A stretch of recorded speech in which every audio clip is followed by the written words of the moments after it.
commencer en signalant que, bien évidemment, le propos va être historique, qu'il ne s'agit pas de dire que l'histoire explique tout, et qu'à partir de ce moment-là, bien évidemment, il n'y a pas grand-chose à faire.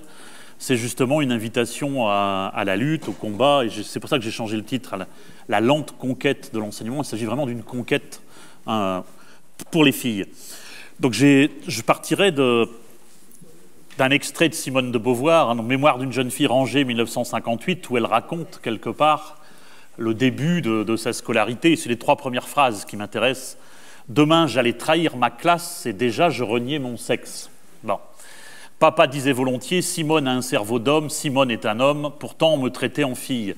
En fait, elle est scolarisée dans une pension qui n'a pas un niveau extraordinaire, elle est extrêmement jalouse quelque part de son cousin qui va au collège Stanislas, et le début quelque part de ses souvenirs raconte un peu sa prise de conscience quelque part de l'inégalité, des inégalités garçon-fille, et sur la fin, vous verrez, elle a le projet de devenir agrégée de philosophie. Bien évidemment, son père, il ne tient absolument pas. Il a une vision extrêmement, je dirais, genrée pour l'époque, de son orientation, mais comme il a fait faillite, il va finir par accepter quelque part qu'elle ait un emploi, donc qu'elle déroge à ses règles sociales et quelque part qu'elle devienne enseignante.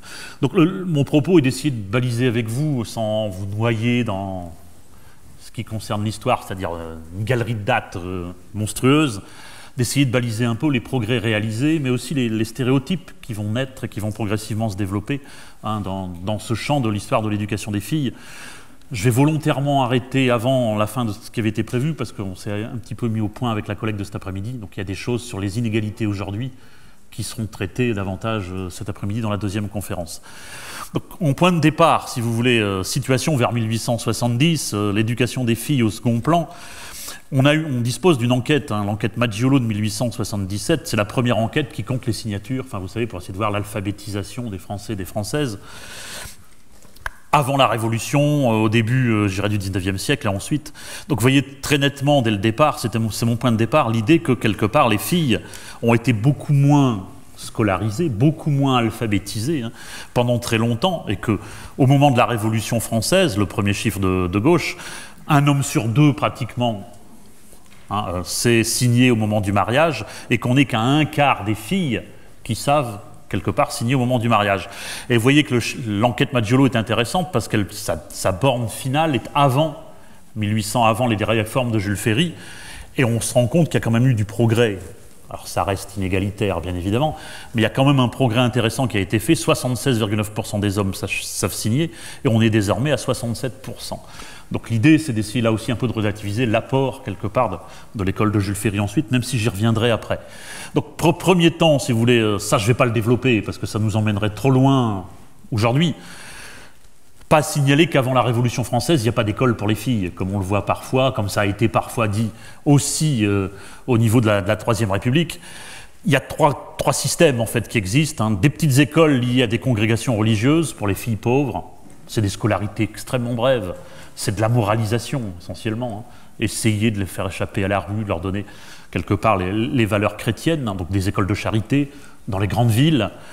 Des institutions privées pour les filles de la bourgeoisie, ça j'y reviendrai après, des réseaux de pensionnats religieux ou laïques qui existent aussi. Et je voulais juste signaler une institution d'État qui est Saint-Cyr, là c'est une volonté spécifique de la monarchie, j'y reviendrai dans 2 minutes.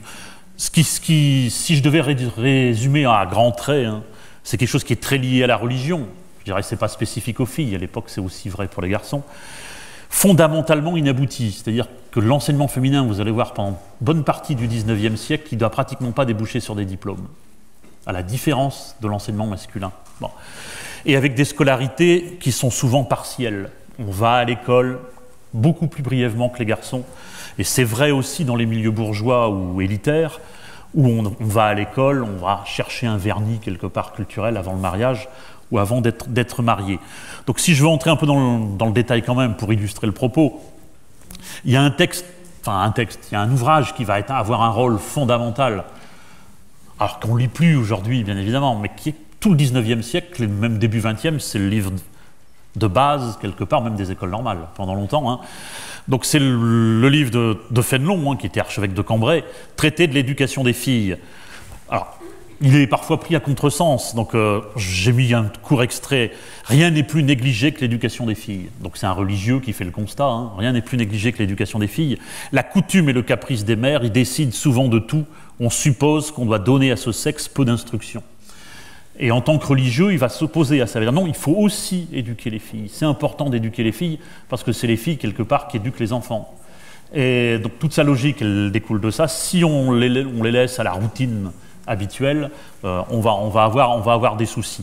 Alors la suite est connue, donc elles ne doivent ni gouverner l'État, ni faire la guerre, ni entrer dans le ministère des choses sacrées. Il les exclut systématiquement d'un certain nombre de fonctions, bien évidemment. Ainsi, elles peuvent se passer de certaines connaissances étendues qui appartiennent à la politique, à l'art militaire, à la jurisprudence, à la philosophie, à la théologie.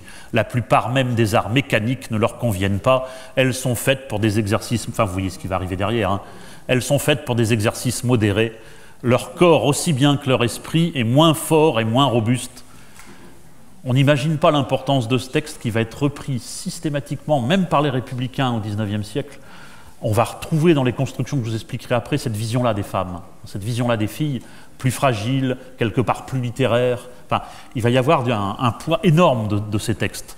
N'ont-elles pas des devoirs à remplir, mais des devoirs qui sont les fondements de toute la vie humaine? Bon, alors j'arrive à ce que j'avais mis en vert. Voilà donc les occupations des femmes qui ne sont guère moins importantes que celles des hommes, puisqu'elles ont une maison à régler, un mari à rendre heureux, des enfants à bien élever. Donc ce petit bout de phrase-là va organiser l'enseignement pendant plusieurs siècles. Et bien évidemment, on est là au cœur, quelque part, de tout ce qui va se développer au niveau du système éducatif français.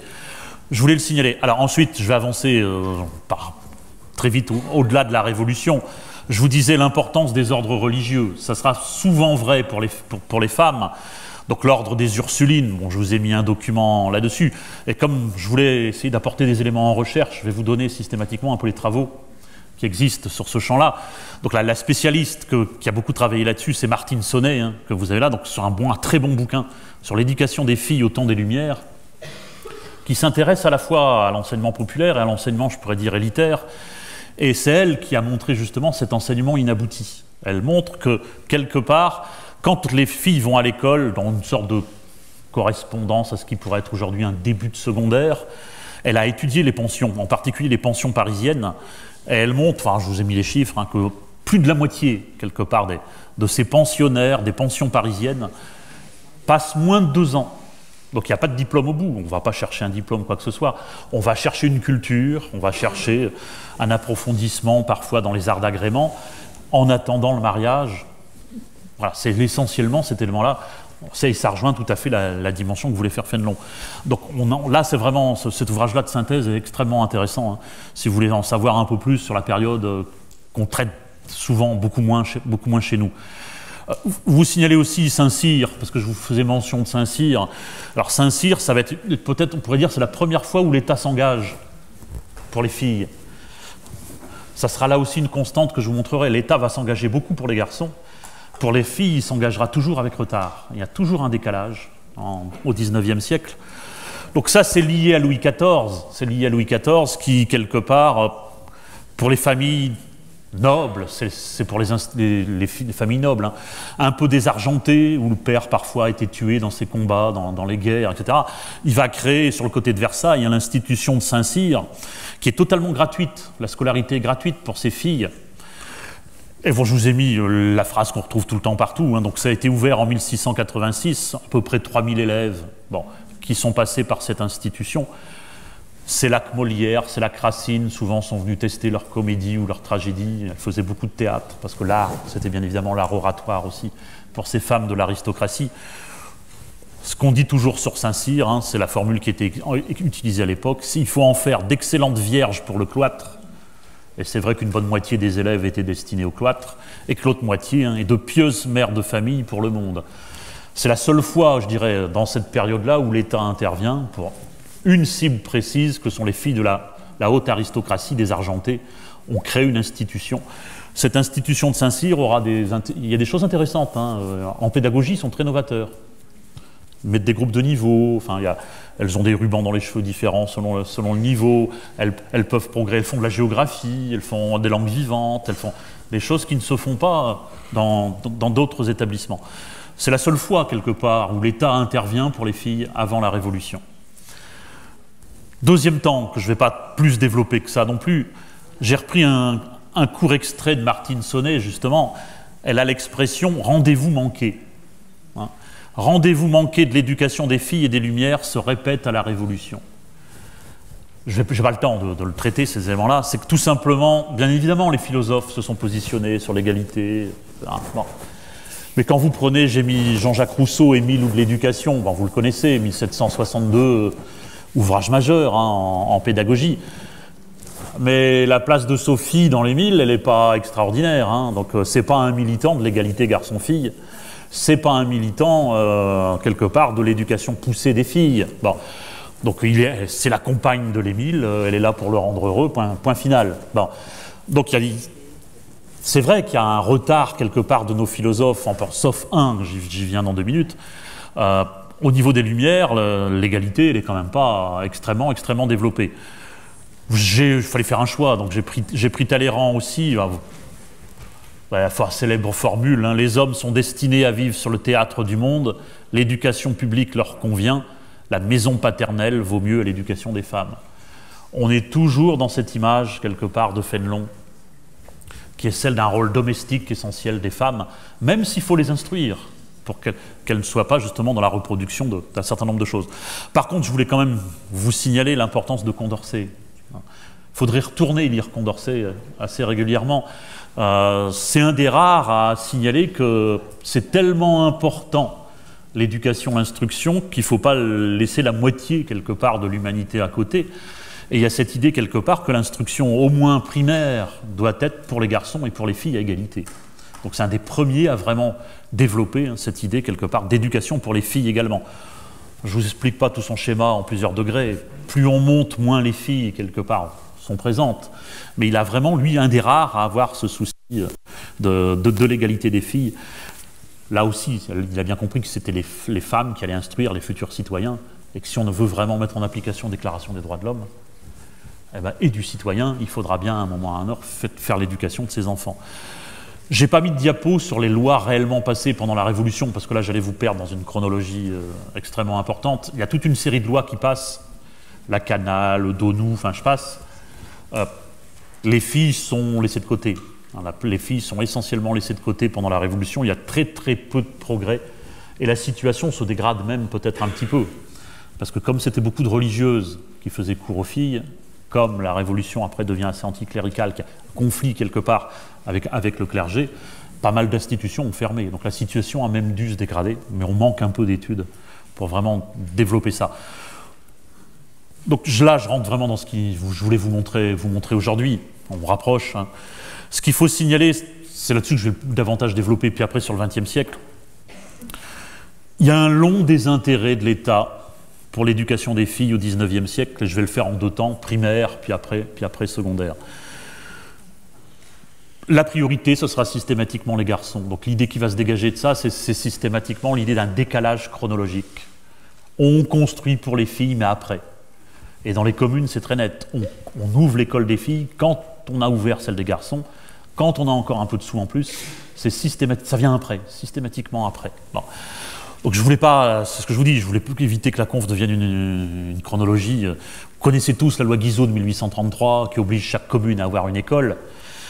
Il n'y a pas grand-chose de dit sur les filles. Hein. Ce qui est sous-entendu, c'est l'école pour les garçons. Bon. Donc le premier texte, c'est 1836, l'ordonnance de 1836, qui incite, qui n'oblige pas, hein, qui incite les communes à ouvrir une école de filles. Si vous avez un peu de sous, ce serait peut-être bien d'en ouvrir une deuxième. La mixité est inconcevable à l'époque. Hein. En théorie, il faudrait là aussi énormément aller voir dans les archives. Dans beaucoup de petites communes, on se rend compte qu'en réalité, il y avait quand même des filles qui étaient dans la même classe avec un maître unique ou une maîtresse unique, ou que le maître faisait la classe et que sa femme, qui n'était pas du tout maîtresse, elle s'occupait quand même des filles un petit peu, puis il allait de temps en temps animer. On mettait un rideau si l'inspecteur venait pour séparer les sexes, épisodiquement, mais enfin bon, ça a dû exister, ces éléments-là. Mais dans les textes de loi, 1836 incite. 1850, c'est pourtant une loi, je dirais, réactionnaire à un certain point. La loi Fallou du 15 mars 1850, c'est la première à dire que toute commune de plus de 800 âmes doit avoir une école de filles. Là, on passe à l'obligation. Toute commune de plus de 800 doit avoir une école de filles. Et Duruy, en 1867, va redescendre la barre encore en disant 800, c'est pas assez. Il faudrait que toutes les communes de plus de 500 habitants ont une école de filles. C'est important parce que, vous voyez, une partie du chemin, ce qui explique le pourcentage des progrès dans l'alphabétisation, bon, une partie du chemin a été fait avant Ferry. Je n'ai pas développé, à partir du moment où on a ces textes-là, il faut trouver les maîtresses. Donc tout de suite se pose la question de formation d'instituteurs, d'institutrices. Pendant très longtemps, l'État ne s'engage pas plus que ça. Autant pour les écoles normales de garçons, c'est Guizot 1833, pour les filles, il n'y a pas d'obligation. Et assez souvent, ce sont des sœurs, hein, des congrégations religieuses. Même chez nous, dans le Nord, c'était les dames de Flines, à Douai, qui ont pendant longtemps servi d'école normale, ce qu'on appelait un cours normal, pour former les maîtresses. Mais ça durait moins longtemps, c'était moins costaud que pour les garçons. Donc ça, c'est les éléments, je dirais, de base, de départ. Vous voyez, on a déjà un décalage historique qui se crée. Si ça vous intéresse, il y a un ouvrage d'une Américaine qui a été traduit, Sarah Curtis, hein, L'enseignement au temps des congrégations. Alors le titre est un peu trompeur parce qu'on se dit oui, c'est le diocèse de Lyon. C'est pas intéressant. En fait, une bonne partie du bouquin, c'est national. Donc j'ai tiré quelques statistiques. Hein. Donc l'enseignement au temps des congrégations, le diocèse de Lyon, Lyon 2003, j'ai tiré que quelques statistiques par des élèves du primaire, hein, par des élèves dans l'enseignement congréganiste. Vous voyez que pour les garçons, ça monte. Donc les congrégations religieuses, hein, les sœurs, les frères, etc. Les garçons, ça monte, mais on n'est quand même qu'à un quart, en gros. Et que l'effort de scolarisation des filles au 19e, il est d'abord fait par les ordres religieux. L'État, c'est pas son truc. Il sous-traite, c'est pas le bon mot. Mais en gros, c'est presque ça. Donc les filles, 44%, on sera à près de 60% en 1877 des gamines, quelque part, quand elles sont scolarisées par des religieuses. Bon. C'est là où Ferry va intervenir en se disant c'est pas possible, on ne peut pas continuer comme ça.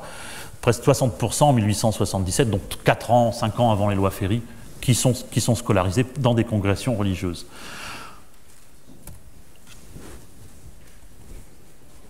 Je crois que j'en ai passé une. Non, c'est bon. Troisième élément, là encore, le long des intérêts de l'État pour l'éducation des filles, le secondaire. Vous imaginez bien que si c'est vrai pour le primaire, c'est encore plus vrai pour le secondaire. C'est-à-dire que tout le réseau des collèges, vous avez peut-être déjà entendu parler des collèges d'Ancien Régime, est uniquement masculin. Il n'y a pas de collège pour les filles, les collèges jésuites, les collèges, enfin tout ce que vous voulez de l'Ancien Régime. Tout le collège des réseaux d'Ancien Régime est masculin. Et j'accélère. Tout ce que va faire, alors ça aussi c'est très connu, tout ce que va créer Napoléon, 1802, les lycées, on les a toujours quelque part. L'héritage napoléonien, là, il est monstrueux, il est encore là.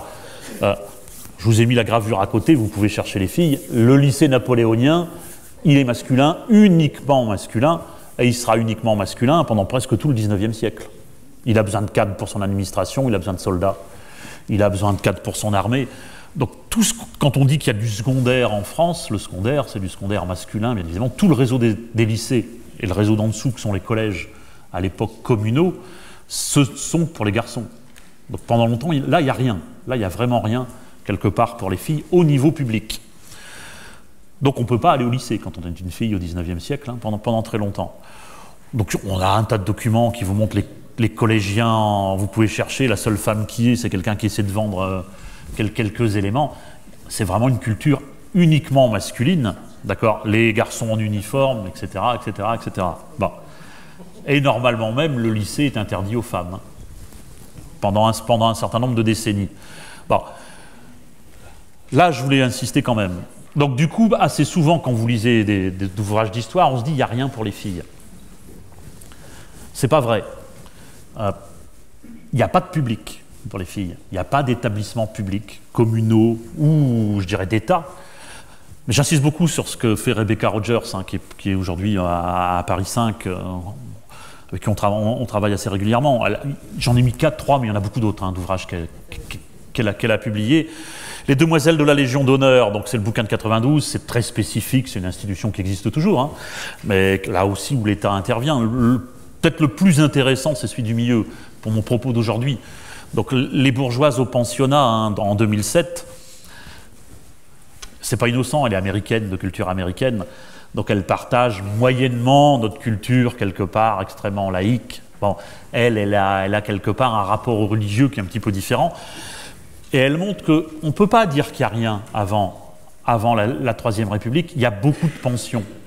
Et tout le bouquin va vraiment montrer l'importance des pensions privées. Donc il y a beaucoup d'offres au XIXe siècle, avant que les républicains n'interviennent, mais ce sont des pensions privées. Pas forcément que religieuses, elles sont religieuses, elles peuvent être laïques.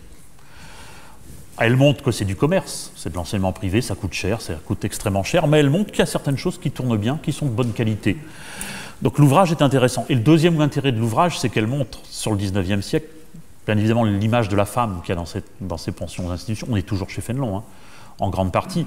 Mais elle montre aussi qu'au XIXe siècle, pour les femmes, alors qu'il n'y a pas beaucoup d'opportunités professionnelles, dans le monde du XIXe siècle, le monde de l'enseignement, très vite, devient un lieu de possible promotion pour devenir institutrice ou pour aller enseigner dans ces différentes pensions privées qui existent.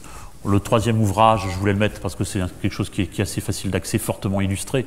C'est La fabrique des filles, bon, l'ouvrage de 2010, mais moi j'insiste sur le deuxième. C'est pas le désert, il y a des établissements pour les filles, elles ne sont pas publiques. Juste un mot là-dessus. Une fois l'État va essayer d'intervenir, puis ça va faire un tollé. C'est Victor Duruy, que vous avez à droite, qui, quelque part, est convaincu qu'il faut développer l'enseignement secondaire féminin, au moins dans la bourgeoisie, et qui va essayer, par une circulaire en 1867, il va se dire « il faudrait quand même que l'État s'engage ». Donc par la circulaire du 30 octobre 1867, il va proposer la création des cours secondaires de jeunes filles. Ce n'est pas des établissements, c'est difficile à dire. C'est des cours du soir, des cours communaux, bien souvent. On va faire ça à la mairie, on va faire ça dans une pièce de l'établissement masculin, mais il ne faut pas que les garçons et les filles se croisent, bien évidemment. Donc ce sera à des heures différentes, ou ce sera par une autre porte, on va essayer de se débrouiller. Enfin bon. Il y en aura en gros 400 qui vont ouvrir en France, de cours secondaires féminins. C'est des cours de lettres, de littérature, ça peut être de l'histoire, ça peut être... Bon, c'est de la culture pour les filles. C'est pas du primaire, c'est du secondaire, c'est vraiment du secondaire. Ça a été étudié par Françoise Mayer, qui était une des pionnières de l'histoire de l'enseignement féminin. Si vous voulez des éléments, il y a dans l'ouvrage l'éducation des filles en France au 19e. Donc c'est l'idée d'aller s'inscrire, c'est payant, et puis vous suivez un cycle de conférences pendant 6 mois, 7 mois. Bon. C'est souvent fait par des profs hommes, parce qu'il n'y a qu'eux qui sont disponibles, quelque part, bien souvent, venant des lycées. Et il va y avoir une campagne cléricale extrêmement virulente contre, en disant « mais famille, n'allez pas mettre vos gamines ou vos jeunes filles dans ces cours, on va y apprendre, on va les dénaturer, on va y apprendre n'importe quoi, il ne faut surtout pas les mettre ». L'Église va relayer une lutte extrêmement forte, et ces cours secondaires vont souvent végéter. 1 an, 2 ans. Et vers 1870, il n'y en a pratiquement plus, tellement l'opposition a été forte à l'idée de cours secondaires féminins. Bon. Quelques mairies, souvent plus engagées vers les partis républicains, vont essayer de les maintenir. Il y en aura à Lille, il y en aura avant. Mais ça ne fonctionne pas. Il y a une opposition trop forte. Je dis de l'Église, mais aussi de tous les mouvements conservateurs, enfin, tous les partis politiques de l'époque conservateurs. C'est une première tentative, vraiment, de l'État pour essayer de se dire, bon, il faudrait créer quelque chose.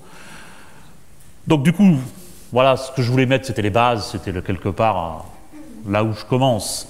Donc deuxième temps, quelque part, de la conférence, l'égalité dans la différence, l'expression de l'époque. Je pourrais dire la Troisième République, si vous voulez, le temps de la Troisième République. Progrès et limites de l'œuvre républicaine. Dans le primaire, il y aurait des choses passionnantes à faire sur les contenus scolaires, enfin, il y a plein de choses. Bon. Donc dans l'enseignement primaire, enfin, vous le savez, La gratuité, l'obligation, la laïcité, tout ça c'est valable pour les garçons et les filles. Les lois de Jules Ferry sont, je dirais, pour les deux sexes. Il n'y a pas de différence. Donc, les lois de 81, les lois de 82 que je vous rappelle là, la gratuité, l'obligation, la laïcisation des programmes, c'est la même chose qu'on soit garçon ou fille. Donc vous avez celle du 16 juin 81, 28 mars 82, etc., etc. Je voulais simplement rappeler aussi que on l'oublie toujours, hein. On met les lois Ferry, on met Goblet, puis on oublie Colbert. Il y a quand même une loi juste avant, 1879, qui oblige les départements à avoir une école normale de filles. Jusque-là, c'était optionnel. Je vous avais dit, c'était souvent des sœurs. Bon. Donc la loi Colbert de 1879, elle oblige tous les départements à avoir une école normale de garçons, c'était déjà le cas, et de filles. Donc c'est la nouveauté, elle est vraiment pour les filles. C'est le début à Douai, 2 ans après, de l'école normale de filles, qui formera des maîtresses pendant des générations et des générations. Bon. La gratuité, garçon-fille, l'obligation, garçon-fille, on ne fait pas de différence. La laïcisation des programmes, on ne fait pas de différence. On retire la religion et le catéchisme, on remplace par l'éducation civique et morale. Bon, il n'y a pas vraiment de différence à ce niveau-là. Même chose après pour la laïcisation, c'est la dernière des grandes lois républicaines. La loi Goblet de 86, on laïcise cette fois-ci les personnels. C'est vrai pour les garçons, c'est vrai pour les filles. La seule différence, c'est qu'il y a tellement de sœurs dans l'enseignement qu'on ne peut pas les mettre dehors tout de suite. C'est-à-dire que le délai pour laïciser le personnel, il sera plus long chez les filles que chez les garçons. Bon, il y a un délai beaucoup plus long pour les filles parce qu'on a besoin de former pendant des générations, quelque part des maîtresses avant de pouvoir remplacer toutes ces sœurs. Je vous renvoie à l'ouvrage de Sarah Curtis. Donc là, il y a une vraie marche vers l'égalité. Au niveau de la législation, c'est la même durée scolaire, c'est la même offre quelque part, même si on n'est pas dans la mixité. Bon. Je vous ai mis une photo d'une école normale. Vous voyez, on dit toujours les hussards noirs de la République en parlant de Peggy. Mais les normaliennes, c'est mieux, c'est pareil. Les hussards de noir, bon, elles vont pas, il n'y aura pas cet engagement futur dans l'armée, mais vous voyez un peu la tenue, vous voyez le sérieux et quelque part la discipline qui règne dans ces écoles normales,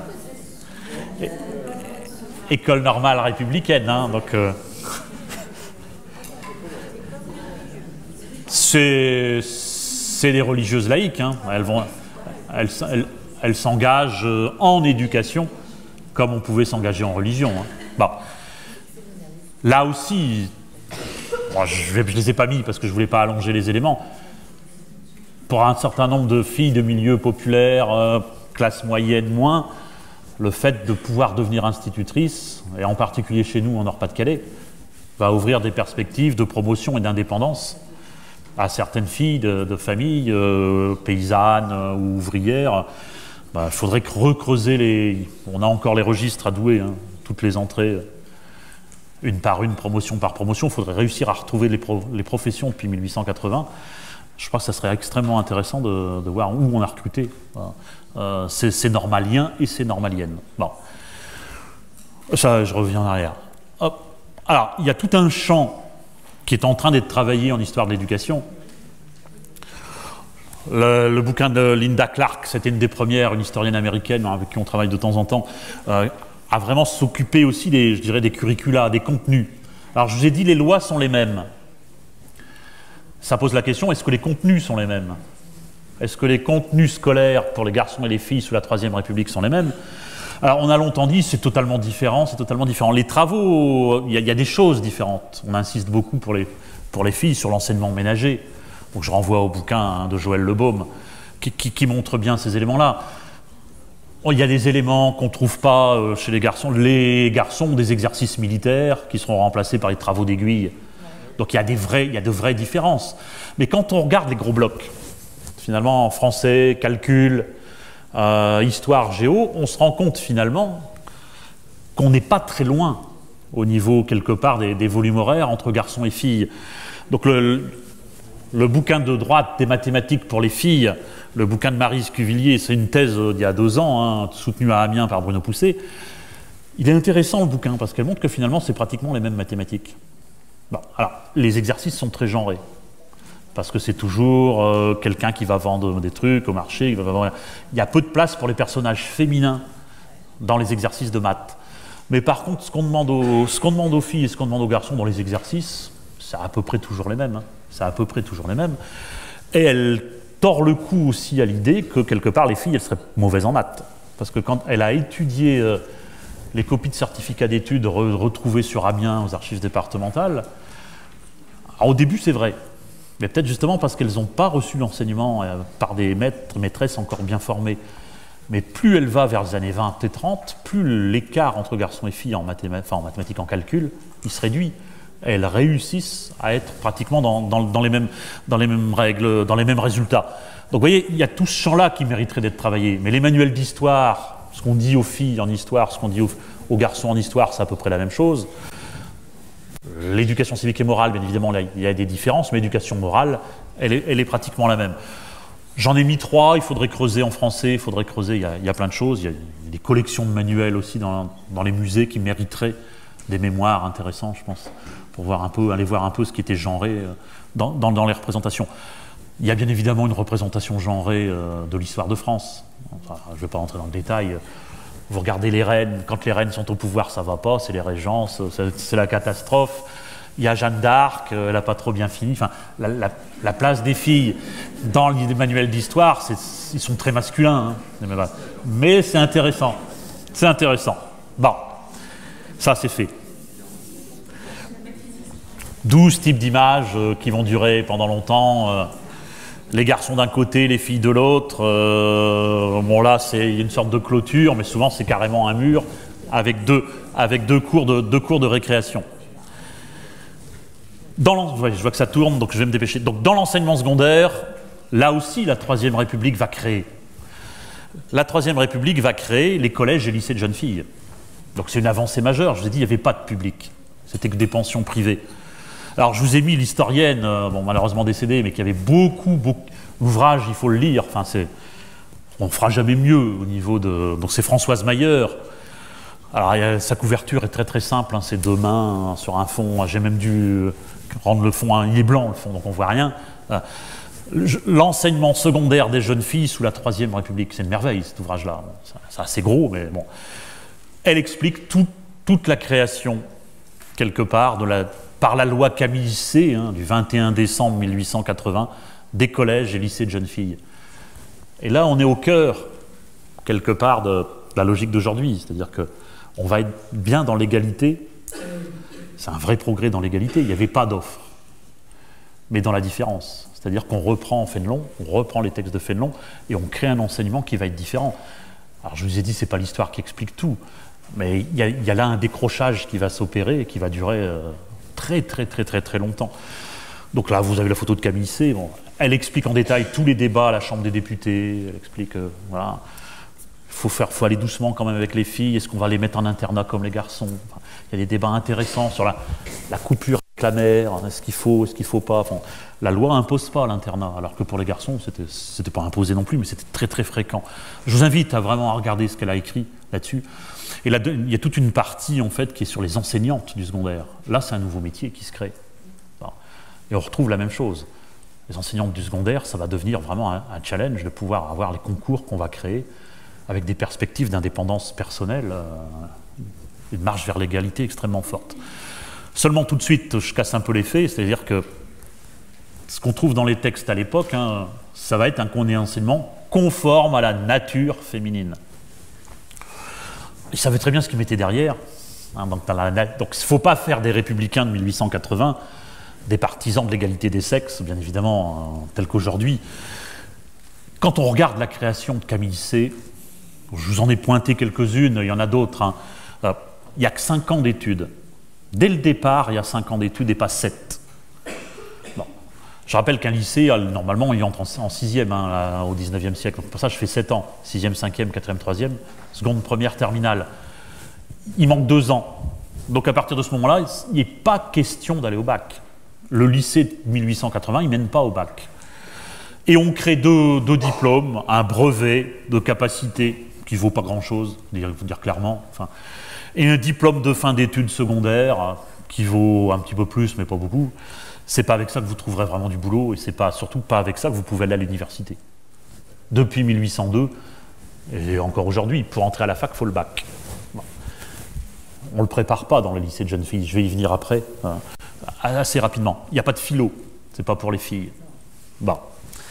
Il n'y a pas de latin. Alors aujourd'hui, ça paraît secondaire. Dans tout le système du 19e, pas de latin égale énorme galère. Parce qu'il n'y a pratiquement pas de cursus à l'université, en imaginant qu'elle puisse avoir le bac, en se débrouillant toute seule, ou si on n'est pas bon en latin, on pourra avoir son année de licence. Donc pas de latin. Et puis en plus, c'est un signe de distinction. On fait partie de l'élite quand on connaît le latin. Bon. Et c'est un enseignement qui est surtout littéraire, les textes de français, le français, je dirais, les auteurs littéraires, les langues vivantes, l'histoire géo, le dessin, la musique, travaux d'aiguille, etc., etc., du piano aussi, pour former ses futures épouses. Vous voyez, c'est peut-être là, quelque part, né quelque chose sur cet enseignement féminin et lettres. Enfin, vous voyez, je ne vous donnerai pas de statistiques, parce que la collègue le fera certainement, ou juste à la fin, sur la place des filles en L. Alors ça va se régler par le nouveau système. Bon. Là, on devine historiquement qu'elles sont très fortement orientées vers les lettres. Hein. Il y aurait d'autres différences, j'ai essayé de les résumer principalement. Voilà, vous avez essentiellement ça, pas de latin, pas de philo, 5 ans à la place de 7. J'ai retrouvé quelques éléments, je ne sais pas si vous voyez bien, chez nous, en Nord-Pas-de-Calais, le nombre d'établissements secondaires féminins est très faible. La plus grosse institution, c'est Fénelon, qui est devenu aujourd'hui le lycée Fénelon de Lille, hein, et qui est pendant longtemps un collège. Là aussi, vous voyez les conditions de vie. Bon, c'est extrêmement strict dans ces lycées de jeunes filles. La vie quotidienne n'est pas forcément extrêmement marrante. C'est la même chose chez les garçons. Hein. Là, à ce niveau-là, c'est pas vraiment genré dans la discipline. À ce niveau-là. Du coup, ça, je vais passer assez rapidement. Il faut créer des postes de femmes. C'est hors de question que ce soit mixte. Donc, il faut des enseignantes du secondaire féminin. On va créer des concours. On va créer des concours pour les femmes. Alors, vous ne les avez pas vécus, évidemment, puisque maintenant, tous les concours sont mixtes. Il n'y a pas de place réservée aux hommes ou aux femmes. Jusqu'aux années 1970, milieu des années 70, il y a des concours hommes, des concours femmes, hein, bon, systématiquement. Le début, c'est là. Bon. Ce qui permettait, alors il y avait pour les contre, ce qui permettait aussi d'avoir des places pour les femmes, par exemple dans les CAPES de maths, alors qu'aujourd'hui elles sont beaucoup moins nombreuses. Là, il y avait un nombre déterminé. Enfin, bon, je passe. Loi de 1881, création de l'école normale supérieure de Sèvres. On va former l'élite des enseignantes de ces lycées de jeunes filles à Sèvres. Concours d'entrée difficile, c'est un peu comme Ulm, mais avec des conditions d'entrée qui sont différentes. Là, c'est des perspectives de promotion assez intéressantes, avec un salaire au bout qui sera quand même intéressant. Et puis pour celles, l'idée c'est d'aller vers l'agrégation. Donc vous avez mes 2 dernières dates, là, on va créer des agrégations féminines. On crée des agrégations féminines qui auront très vite la réputation d'être inférieures. Ce que diront les hommes, hein. Bien évidemment. C'est des trucs plus généralistes, c'est des choses... voilà. C'est le genre de concours, par exemple, que Simone de Beauvoir ne voudra pas passer. Elle dit non, moi je vais aller provoquer les hommes. Dans le concours où il n'y a pas justement l'agrégation féminine, elle avait le droit. C'est Suite Philo, où elle finira juste après Sartre. Mais voilà, il y a d'autres éléments comme ça qui sont intéressants. Vous voyez, création de certificats d'aptitude, on pourrait dire des CAPES. Création de 2 agrégations féminines, et ça va durer comme ça. On va petit à petit affiner. Au début, il n'y en a que 2, après il y en aura 4. Puis après, on va créer des agrégations féminines un peu dans différents champs. Ça crée des opportunités, quelque part, de professionnelles pour les femmes extrêmement importantes. Bon. Allez, le lycée de jeunes filles de Toulouse en 1936, une classe. Bon, alors après, c'est aussi l'effet photo. C'est encore rare, la photo, donc ils ont toujours l'air très sages, très obéissants. Bon, bien évidemment, il est hors de question, quelque part, de mixité, même si je corrigerai un tout petit peu dans le grand 3 après. Bon, voilà, on voit un peu moins. Très vite, les femmes, les filles, les enseignantes se disent c'est pas normal. Pourquoi nous on ne peut pas aller au bac plus facilement? Rien n'interdit une fille d'aller au bac au 19e, mais comme il n'y a pas d'institution pour la préparer, elle prépare toute seule. Cours privé, enfin j'y viendrai après. Il y a une date qui passe toujours inaperçue, c'est 1902.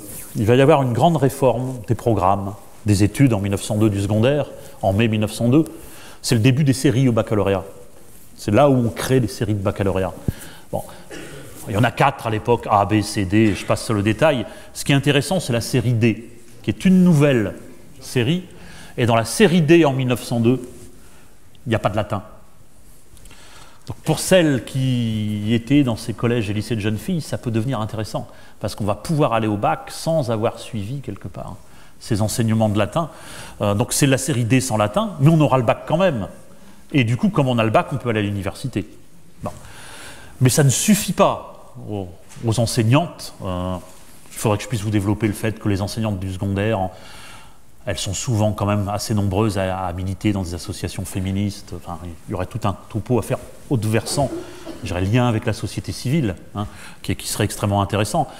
Mais par contre, moi, ce qui m'intéresse, c'est que dans beaucoup de lycées, les recteurs, en fait, localement, ne vont pas attendre que le ministre fasse une loi. On va prendre des initiatives en se disant, bah, apparemment, il y a le public pour faire une année de plus. Apparemment, il y a le public pour faire une deuxième année de plus.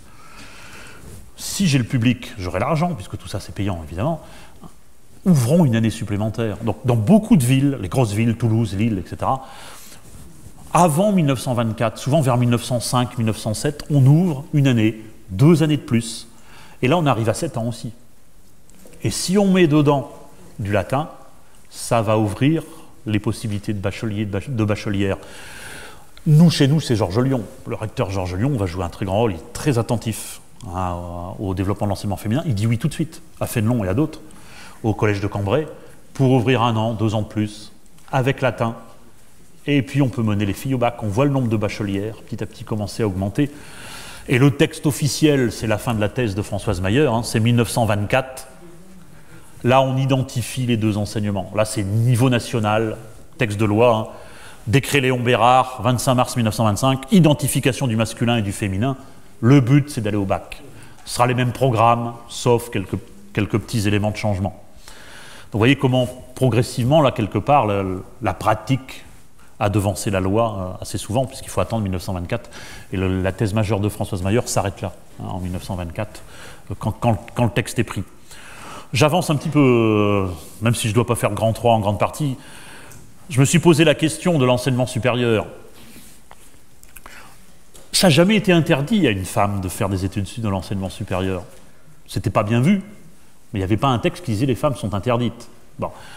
Ce qui fait que quand on recreuse, ça on l'a creusé à plusieurs avec Christophe Charles, etc., dans les archives, on trouve des femmes dans certaines facultés, et en particulier des étrangères, et beaucoup de Russes, des gens de pays de l'Est, pendant longtemps, dans nos facultés, en particulier de médecine. Elles viennent chercher le diplôme, puis repartent. Donc ça n'embête pas plus que ça les étudiants, parce qu'il n'y a pas de concurrence après sur le métier, sur l'ouverture d'une officine, etc. Bon. Donc on a pas mal de parcours, quelque part, d'étudiantes qui viennent, puis qui repartent. Après, le contrat, quelque part, c'est qu'elles repartent, qu'elles ne fassent pas de concurrence sur ces éléments-là. Donc je voulais illustrer quand même. Donc vous savez très bien que la première bachelière en France, c'est Julie Daubier, que vous avez à gauche. Elle s'est débrouillée toute seule, hein, pour faire son baccalauréat. Bon. En 1861, elle va être barrée. Elle demande à entrer en licence. Elle veut faire ses études de licence. La plupart des doyens refusent, en disant elle va mettre la zizanie s'il y a une fille dans les classes, les étudiants ils vont plus travailler, enfin voilà, ils vont être perturbés. Bon. Et là, elle l'a du premier coup, elle ne met pas 10 ans à avoir sa licence. Hein. Elle l'aura du premier coup, mais en 1871. Bon, vous voyez, il faudra 10 ans pour qu'on l'accepte quelque part. Alors après, c'est vrai que la galerie des premières n'a pas forcément beaucoup de sens. Il y a des travaux sur ces éléments-là. 1875, Madeleine Bress, première française docteur en médecine. 1875. Des étrangères, on en avait eu des dizaines et des dizaines, mais une française, 1875. Bon. La première femme docteur en droit, 1892, Jeanne Chauvin, que vous avez à droite, elle va là aussi beaucoup galérer, parce qu'on ne veut pas l'inscrire au barreau, elle veut être avocate, et les hommes disent non, pas question. Diplôme à la rigueur, mais après, retournez chez vous. Hein. Bon. Et ça va être un combat extrêmement compliqué pour qu'elle ait le droit de s'inscrire au barreau de Paris en 1900. Et ça, je l'avais calculé à partir des statistiques qui existent un peu partout, qu'on peut retrouver. En 1900, les femmes, c'est 3% des étudiants en France, 3,3%. En 1913, c'est 10%. Ah, ça progresse. Aujourd'hui, vous êtes plus de 57, 56%, ça dépend des endroits. Bon. En 1939, 30%. Donc la conquête de l'enseignement supérieur commence. J'ai pas le temps d'affiner parce qu'il faudrait bien regarder lettres, médecine, enfin c'est très différent. En droit, c'est très fermé pendant très longtemps. Pour vous donner une idée, alors vous avez la soutenance de Madeleine Brès en 1875, première thèse en médecine. Si ça vous intéresse, il y a toute une littérature qui dénonce les étudiantes. Quand vous regardez l'étudiante, pendant longtemps, c'est la maîtresse de l'étudiant. Hein. Quand on regarde la définition, c'est ça. Hein. C'est la grisette du quartier latin qui vit au crochet de l'étudiant. Enfin bon, je vous renvoie au bouquin de Colette Hiver. Il y en a plein. Hein. Là, c'est Les Cervelines, déjà le titre est tout un roman. C'est-à-dire que tous ces romans, à Colette Hiver, et elle en parle, Simone de Beauvoir, dans sa citation. Elle dit, voilà, mon père, il disait Colette Hiver. Bon. C'est systématiquement la catastrophe. C'est-à-dire que quand surtout les étudiants, il ne faut pas vous marier avec une étudiante, parce que ça va être la catastrophe, elle va penser qu'à ses études, elle ne s'occupera pas de vous, ne s'occupera pas de futurs enfants. Enfin bon, il y a une vision de l'étudiante qui est catastrophiste. Et souvent, quand ça finit bien, c'est qu'elle renonce à ses études. Donc, vous avez là une source extrêmement intéressante à remettre en contexte, bien évidemment. J'ai pas trop le temps, mais il faudrait faire la même chose dans l'enseignement supérieur. Pas se laisser attraper par Marie Curie, c'est-à-dire qu'on a toujours Marie Curie, professeure à la Sorbonne, elle est toute seule. Genre, on a tout revérifié. Pendant très longtemps, c'est la seule femme professeure d'université en France. Et on avait recalculé là aussi avec Christophe Charles les pourcentages de femmes dans l'enseignement supérieur. Pour ce qui m'intéresse, c'est le dernier, 47. En 1947, il n'y a que 7% des postes qui sont féminisés, qui sont féminins sur 2000. On avait dépouillé les annuaires un par un, les noms un par un, et on voit forcément si c'est des hommes ou des femmes. Donc 182 sur 2793 noms, 7,1%. Vous voyez le chemin qu'il y avait encore à parcourir, et on n'est pas encore aux 50%. Hein. Loin de là. Là, je dirais chercher la femme ou les femmes. Une photo de classe des profs de la fac de droit de Lyon. Il y en a 3 au milieu. Il y en a 3 au milieu, et puis après, tout le personnel est uniquement masculin. Hein. Bon. Le droit va résister plus que les lettres à ce niveau-là. Bon. Je vais basculer dans le grand 3. Maintenant, je voulais dire un petit mot quand même, comme je savais qu'il y avait de corps d'inspection aujourd'hui aussi. Pendant longtemps, l'inspection, elle est uniquement masculine. Hein, uniquement masculine, sauf pour les tout-petits. Dès le départ, les salles d'asile qui deviendront les écoles maternelles, là, on accepte que ce soit des femmes. Il faut que ce soit des femmes. Donc vous avez Marie-Pape Carpentier qui jouera un rôle important. Sinon, tous les corps d'inspection sont uniquement masculins. Donc je vais y revenir après. La première femme inspectrice générale, donc vous l'avez là, c'est Pauline Kergomar, c'est 1881. On retrouve la Troisième République, inspectrice générale des écoles maternelles. Si ça vous intéresse, vous allez voir dans l'ouvrage de Jean-Noël Luc, c'est extrêmement intéressant. Mais les inspecteurs primaires, on dirait les IEN aujourd'hui, les IEN sont créés en 1835 et ce sont que des hommes. Et là, à l'époque, ça choque personne que des hommes aient inspecté quelque part les institutrices et les écoles de filles. Je l'ai travaillé récemment, il y a un ouvrage d'une américaine, là, on retrouve Clark aussi, là, qui est intéressant à ce niveau-là. Je m'en suis inspiré, mais je suis retourné dans les sources. Les inspecteurs du primaire, c'est 1835, ils sont créés en 1835. La première femme qui sera nommée, c'est 1891. Il y a 450 inspecteurs primaires, en gros, hein, qui circulent, hein, qui visitent les écoles en permanence à cette période-là. Bon. Première femme, 1891. Vous n'avez pas idée, quand on va dans son dossier de fonctionnaire, de ce qu'on retrouve dedans.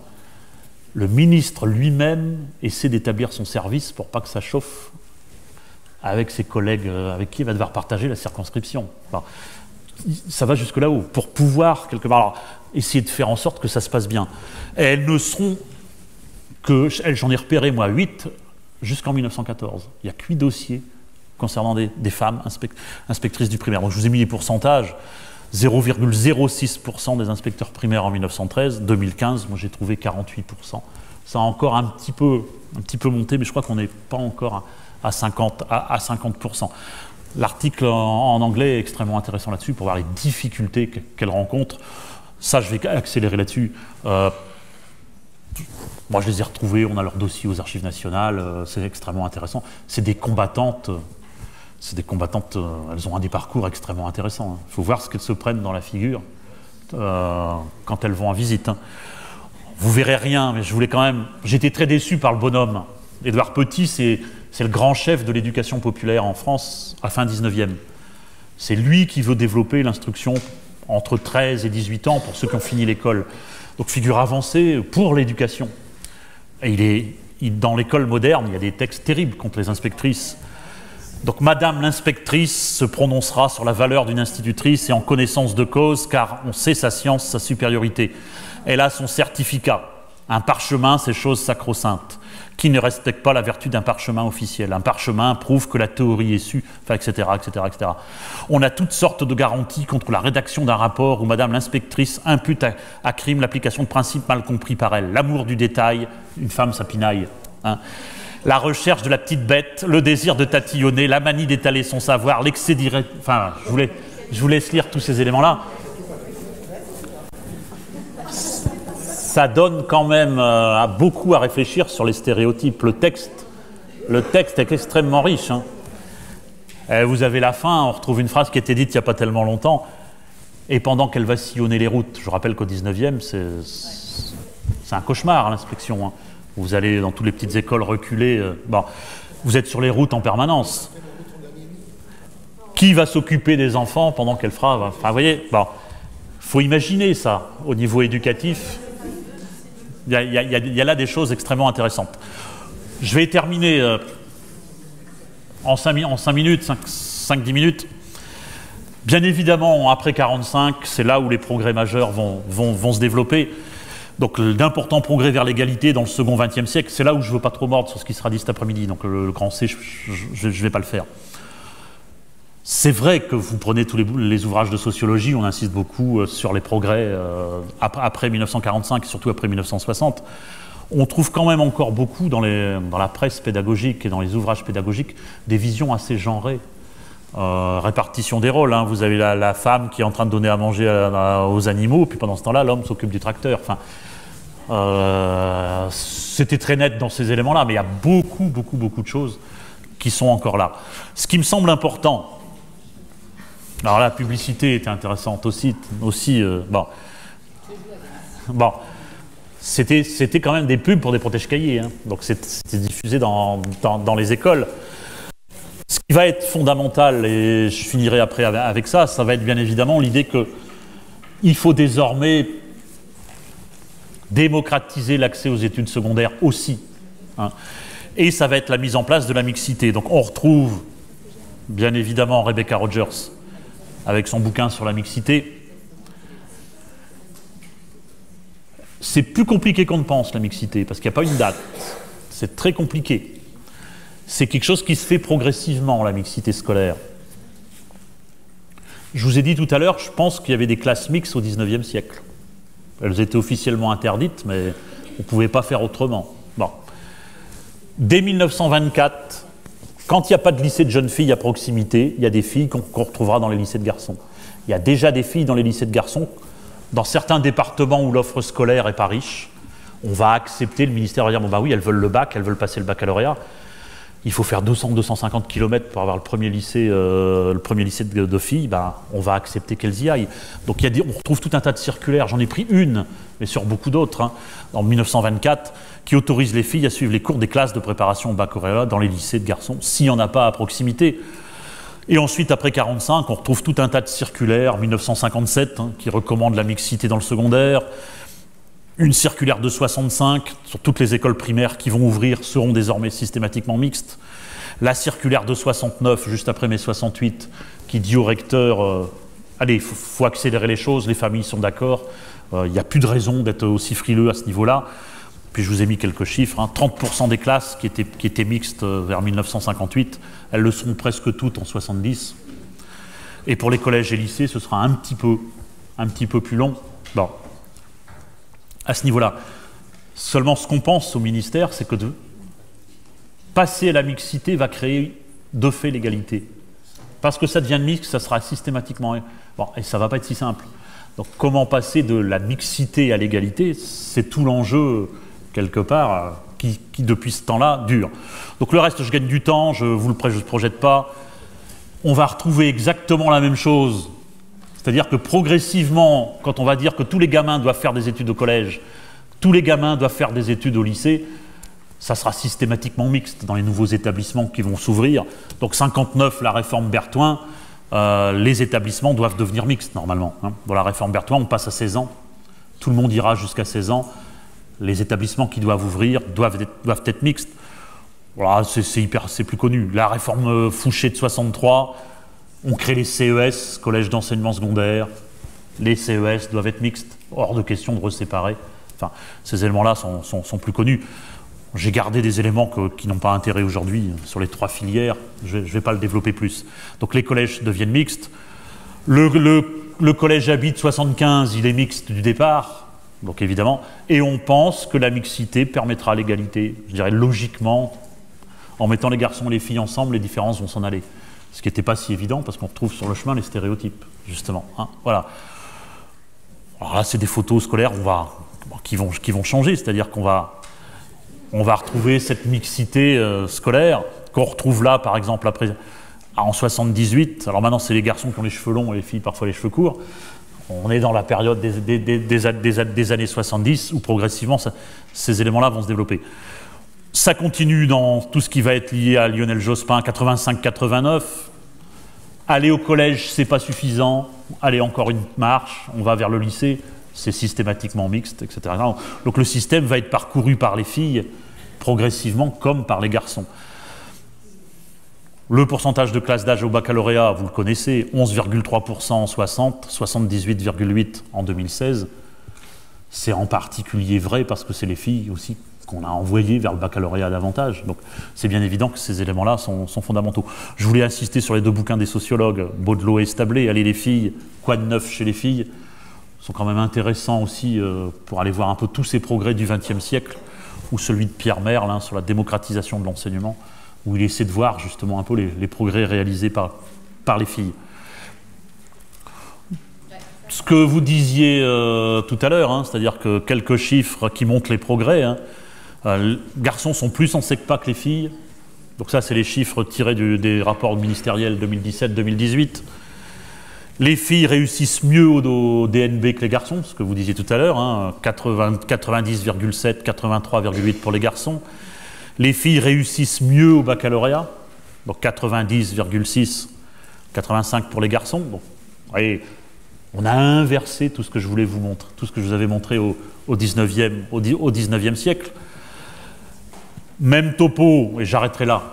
On retrouve la même chose au niveau de l'enseignement supérieur, qui va être quelque part pris par les filles aussi. J'ai mis rien qu'à l'université, les filles, 44% des effectifs en 70. Aujourd'hui, c'est 57% des filles qui sont à l'université. Total étudiants, il faudrait rajouter les classes prépa, il faudrait rajouter toutes les autres filières existantes. Enfin, vous voyez qu'il y a des progrès extraordinaires qui ont été faits à ce niveau-là. Donc je vais faire ma conclusion. Vous voyez, sur les licences délivrées, les femmes sont plus licenciées que les hommes. Sur les masters, on trouve encore 60... C'est tout diplôme confondu. Bon. Les thèses, par contre, ça décroche. Bon. Ça je le détaille pas trop. Je finirai peut-être avec ces éléments-là. C'est que les bastions masculins sont tombés un par un, petit à petit. La plus connue, c'est Anne Chopinet.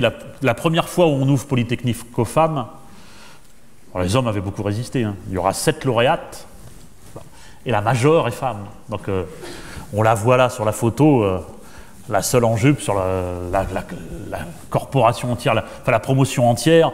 Je voulais insister aussi sur Alice Saunier-CIT, qui était la première femme doyenne doyenne de faculté, première femme rectrice.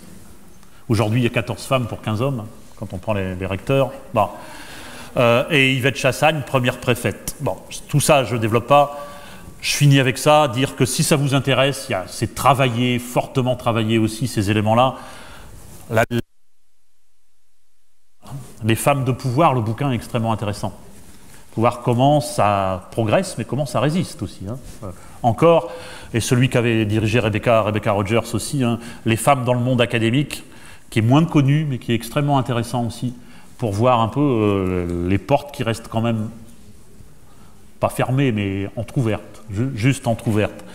Je termine, tous les documents du ministère qui vous permettent d'aller voir l'état des inégalités quelque part. Donc tout ça, j'avais promis de ne pas le faire. Donc je ne le fais pas. Vous voyez qu'en sociologie, il y a énormément de choses sur les inégalités qui montrent que passer de la mixité, c'est pas passer à l'égalité. Il reste beaucoup de choses. Donc là, je voulais quand même dire un mot de Nicole Mosconi, qui a quand même été la pionnière de ses travaux sur l'école d'aujourd'hui. La mixité, un faux semblant, l'égalité des sexes en éducation. Enfin, tout ce qui est Marie du Rubella aussi, sur tous ses travaux sur les inégalités. Dedans, il y a les inégalités de genre. Sylvie Cromer sur l'analyse des manuels, le bouquin de Sylvie Hérald sur la fabrique des garçons, là c'est la question de la discipline. Comment, quelque part, le droit de punir, il n'est pas neutre non plus. Et que, quelque part, les garçons sont beaucoup plus punis, plus sévèrement que les filles. Je passe sur les hypothèses. Bon, ça, j'en parle pas, parce que sinon je dévoile cet après-midi. Je vais terminer avec ça, parce que ça, elle le fera pas. On retrouve aujourd'hui encore des inégalités. Alors, Marlène Coicot, moi j'aime beaucoup ce qu'elle fait régulièrement. Elle s'intéresse au métier d'enseignante, de chef d'établissement, et elle montre qu'il y a encore aujourd'hui des inégalités assez fortes, hein, dans ce champ-là. Donc la direction des collèges et des lycées, une affaire d'hommes, il y a des choses intéressantes, hein, à ce niveau-là. Bon. Et pour vous donner, ce sera mon dernier tableau, promis. La répartition genrée quand même des personnels, elle interpelle. Enseignants du premier degré public, 84% de femmes. Second degré, 58%. Puis je vous laisse découvrir, ça devient à peu près logique, mais il faudrait faire une entrée par discipline. 52% en personnel du second degré. IEN, alors c'est même plus 48%, on serait à 50%. Bon. IPR, 45%. IG, 33%. Et président d'université, 17%. Bon. Voilà, j'arrête là. Il y aurait beaucoup de choses d'autres à faire.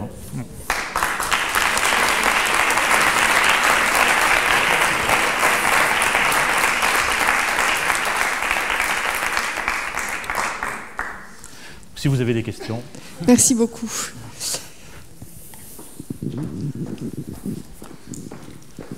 Merci, bonjour. Je voulais juste rebondir sur les chiffres que vous donnez là. J'incite tout le monde à lire un très bon rapport fait par l'IGEN sur la féminisation du personnel d'encadrement à l'éducation nationale, qui est vraiment très intéressant. Moi, j'ai une petite question, donc je me présente, je suis au premier rang, mais ce n'est pas de là dont je vais parler maintenant. Je travaille dans 2 établissements scolaires. Je travaille dans un collège de REP+, et je travaille aussi en CPGE dans un lycée. Et je vous laisse deviner comment s'appellent mes établissements scolaires. Il y en a un des 2 qui s'appelle Féderbe, donc pas Louis, mais Féderbe, et l'autre qui s'appelle Nina Simone. J'avais une question sur Fénelon, en fait. Pourquoi est-ce qu'on a autant de grands lycées qui s'appellent Fénelon? Est-ce que ça veut dire quelque chose sur notre système éducatif actuel? Et une autre question, que je ne sais pas trop à qui poser, mais est-ce qu'il y a une réflexion sur les noms de nos établissements scolaires? Voilà. C'est une très bonne... je pourrais faire toute une liste. oui. Makeba, Rosa Parks, voilà. C'est les collèges REP+ de Lille, ou de Roubaix. Je trouve que ça pose question quand même. Gaston Berger, Fénelon, Féderbe, tout ça, voilà. Sur Fénelon, c'est l'idée de tradition quelque part avec le personnage que je vous ai donné. C'est-à-dire que ça a été le best-seller dans la formation des enseignantes et aussi quelque part des enseignants pendant très longtemps. Donc quand on a cherché des noms d'établissements, je pense, fin 19e ou dans le tout début du 20e siècle, Fénelon revenait systématiquement. Bon. Alors après, sur le choix des noms aujourd'hui des établissements, c'est compliqué, hein. Je pense qu'il y a à la fois des vœux locaux, et puis après, il y a aussi l'air du temps qui fait que, je pense à un moment ou à un autre, telle figure parle plus que d'autres, au nom de la lutte pour l'égalité des droits. Mais par contre, comment ça se décide concrètement? Moi, oui, mais qui intervient? Moi, j'ai des souvenirs de palabres, très très très longues sur l'université de Lille Charles de Gaulle. Vous ne pouvez pas imaginer les combats que ça a été pour savoir s'il fallait mettre Charles de Gaulle ou pas. Parce que qu'est-ce qu'on mettait derrière Charles de Gaulle? C'était le gaulliste ou c'était... ah oui, c'est... Bon, d'autant plus qu'il était en concurrence avec Marguerite Yourcenar à une époque. Enfin bon, il y a un temps où ça discute en haut lieu. Mais après, même si le CA, je sais pas, si le CA décide, je sais pas si quelqu'un sait, si le CA décide, on aimerait bien s'appeler comme ça, qui a le dernier mot? C'est lié quand même aux échelons. Enfin, moi, les écoles, c'est la mairie qui est quand même... Je pense. Après le département et après la région. Mais je voudrais citer... Bon, je voudrais citer ceci dit, alors que ça n'a rien à voir avec les questions des noms des établissements, c'est une vraie belle question et je vais l'avoir en tête. Mais je pense que ce sera un mot de Yves Raybaud, R-A-I-B-A-U-D, qui a beaucoup travaillé sur la question de la dénomination des noms des rues dans les communes. Donc j'invite à aller lire Yves Raybaud sur cette question du choix des noms, mais là c'est dans l'espace social. Là sur l'espace scolaire, ça vaudrait la peine qu'on s'y intéresse. Mais je fais l'hypothèse pour voir comment ça se passe dans le premier degré. Voilà, les échelons, la commune, le département et selon l'élu du département. Et du coup, je me permets, pendant que j'ai le micro en main, de poser une question. Ces hommes féministes dont on a vu la présence, ils ont été, alors les femmes féministes ont été très puissantes, mais on voit quand même qu'on a pu travailler avec des hommes féministes. Est-ce que des gens ont travaillé sur ce qui fait qu'ils sont devenus féministes? Est-ce que c'est en lien avec le fait qu'ils soient pères de filles ou éventuellement époux de femmes remarquables? Elles sont toutes remarquables, mais encore un peu plus remarquables. Voilà, je me dis, est-ce qu'on a un peu exploré la biographie de ces hommes-là pour comprendre peut-être? Il y a beaucoup moins de choses que sur les femmes féministes, les travaux de Christine Barr, sur les filles de Marianne, etc. Sur ces militantes, oui, sur les hommes, par exemple Ferdinand Buisson. Il y a un certain nombre de personnages comme ça qui sont travaillés dans ce champ-là aussi. Alors c'est souvent leurs croyances politiques qui font qu'ils sont pour l'émancipation, mais alors après, ils ne sont pas si nombreux, si nombreux que ça. Il y en a quand même pas mal qui partagent la vie d'Édouard Petit pendant longtemps. Et il y aurait des choses à faire. Alors peut-être dans le Métron, dans le dictionnaire du mouvement ouvrier, il y a peut-être un certain nombre de portraits comme ça de ces gens-là, mais ça pourrait être intéressant. On le voit assez nettement, justement, quand il s'agit de mettre en place les premières inspectrices primaires, il y a derrière un certain nombre d'IG qui font tout pour que ça se passe bien. Bon, il y en a un ou deux qui sont vraiment opposés. Chaque fois qu'ils vont en visite, ils décrivent l'horreur, mais il y en a d'autres. Il y en a d'autres qu'on sont vraiment... Eux, ça serait intéressant d'aller voir. Alors, est-ce qu'ils sont protestants, pas protestants? Est-ce qu'ils sont dans tel réseau ou autre? Il y a des choses certainement à creuser. Ouais. Je voudrais faire un lien avec l'actualité, qui est un lien qui n'est peut-être pas très à propos, mais je vais le faire quand même. À savoir qu'on nous parle beaucoup de la dévalorisation de l'image des enseignants d'une manière générale. Et finalement, quand on observe les chiffres, on s'aperçoit que les femmes sont de plus en plus présentes dans l'enseignement. Donc voilà, c'est peut-être pas très à propos, mais je me demande quand même si ici et là, il n'y a pas un lien qu'il est possible de réaliser. C'est un peu... Il y a un certain nombre de textes de Marlène Coicot qui quelque part insistent là-dessus. Professeur, mais femme, et elle montre que... Et les sociologues aussi, Alice, je pense que tu pourrais... Plus une profession devient féminine, plus quelque part l'image peut être dégradée. Elle a fait un texte, je ne sais plus le titre précis, Marlène Coicot, mais vous le retrouverez sur Internet, où elle montre ça. C'est le fait de laisser accéder les femmes en grand nombre comme ça. Il y a une vision au niveau de l'image des métiers. On retrouve cette question de stéréotype qui est... Et vous signalez, il y a eu plein de tentatives. Dans l'enseignement supérieur, je ne vous l'ai pas montré, mais il faudrait affiner. Dans l'enseignement supérieur, il y a des matières qui sont vraiment rétives à la promotion des femmes. Est-ce que c'est parce qu'il n'y a pas beaucoup de candidates ou parce que les comités de sélection, c'est des machos? Il y a les deux. Il y a les deux. Là, vous voyez, par exemple, maître de conférence, 44% en moyenne, professeur des universités, on n'est qu'à 25%. Caroline est une exception dans le paysage. Vous voyez, bon. Par contre, en langue et littérature, 62%. En pharmacie, 52%. En SHS, 46%. Le pire, c'est les matheux. On rejoint cette histoire. En mathématiques informatiques, 23%. de pourcentage de femmes. Sciences de l'ingénieur, 19%. C'est croisé avec les effets générationnels. Est-ce que chez les jeunes chercheurs, il y a plus de femmes, tu vois? Il faudrait peut-être la voir aussi avec la... Ouais. Il y a un rapport de... Parce que Caroline est non seulement femme, mais jeune. Ça a pas mal progressé, mais ça n'a pas progressé comme le ministère le souhaitait. Maintenant, normalement, dans les comités de sélection, il y a parité totale dans les gens qui examinent les dossiers. Il n'empêche que dans les promotions, il n'y a toujours pas égalité. Je finissais avec ça. Enfin, il ne faut pas déconnecter l'école de la société non plus. Une femme Premier ministre, il n'y en a eu qu'une, et une femme ministre vraiment de l'Éducation nationale avec le portefeuille complet, il n'y en a eu qu'une aussi. Bon,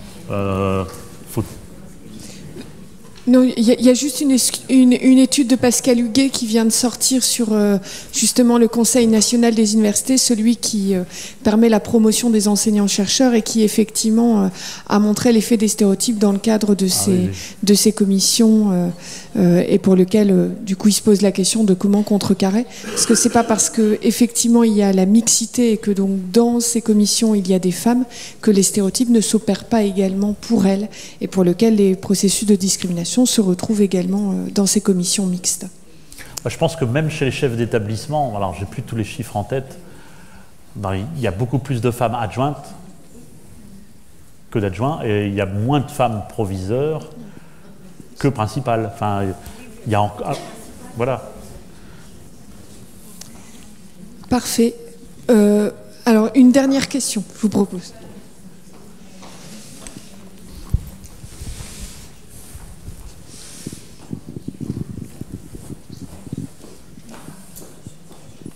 Bonjour, c'est pas vraiment une question, c'est une réponse à la question précédente. En fait, là où je travaille, je suis conseillère pédagogique. Une école a milité pour faire rebaptiser son école, en fait.